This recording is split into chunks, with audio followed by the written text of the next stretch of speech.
প্রশ্ন, কবর জিয়ারত করার পদ্ধতি কি?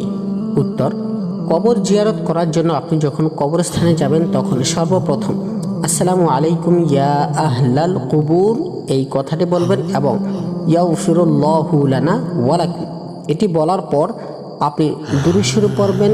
প্রথমে ইস্তেগফার পড়বেন, এরপরে কোরআনে কারিমের আয়াতে কারিমা থেকে যে কোনো আয়াতে কারিমা তেলাওয়াত করবেন বা যে কোনো সূরা তেলাওয়াত করবেন। সূরা ফাতিহা পাঠ করবেন, সূরা ইখলাস তথা কুল হুয়াল্লাহ সূরা পাঠ করবেন বা আপনি যে সূরাগুলো ভালো পারেন সেই সূরাগুলো পড়বেন এবং আপনি সুবহানাল্লাহ, আলহামদুলিল্লাহ, দুরূদ শরীফ, দোয়া মাসুরা এছাড়া অন্যান্য জিকির আজকার করে আপনি মুর্দারের রূহের উপরে এই সওয়াবের হাদিয়া বকশিশ করতে পারেন।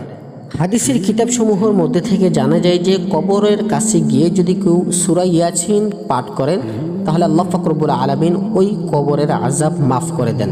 আরও অন্যান্য সূরার কথাও হাদিসের মধ্যে উল্লেখ রয়েছে।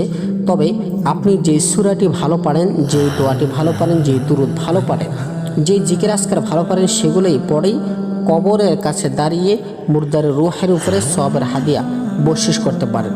যেই কবরকে উদ্দেশ্য করে আপনি কবরস্থানে গিয়েছেন সেই কবরকে উদ্দেশ্য করে এবং কবরের আশপাশে যত কবরস্থান রয়েছে এবং পৃথিবীর শুরু লগ্ন থেকে নিয়ে শেষ পর্যন্ত যত মুমিন মুমিনাত মুসলিম মুসলিমাত কবরবাসী হয়ে গিয়েছে তাদের সকলেরই নিয়ত আপনি এই একই কবর জিয়ারতের মধ্যে করতে পারেন।